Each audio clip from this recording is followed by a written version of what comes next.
Do you feel as though your game is just boring or something's just missing? This video will share the best tips you need to turn your game around.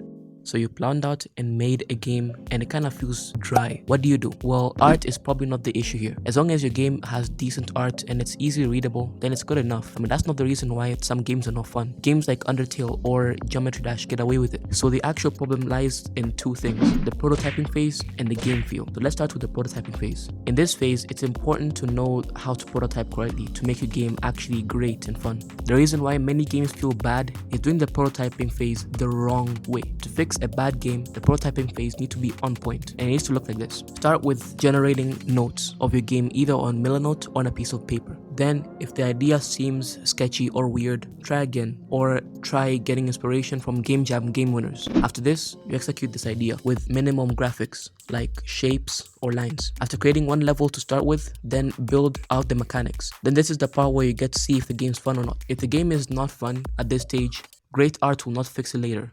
Adding mechanics is the worst idea. That's why you create only one level, since you don't want to waste all that hard work. So if it's not fun, back to the drawing board and make another idea. The reason why you might have a boring game is because you missed the part of scrapping or starting again. Trying to come up with many mechanics and just trying to fit them together will not work. This is the worst way to make games. After a fun prototype, that's when you start making good art for the game and you complete it. If you have been working on this game for a while and leaving it is not a choice, try changing the game by maybe doing a more isometric perspective or different character movements, or add a twist. If it's in a 3D game, try changing the enemies or the weapon mechanics. This phase of scrapping it, changing ideas is very necessary and it's very normal in the indie game industry.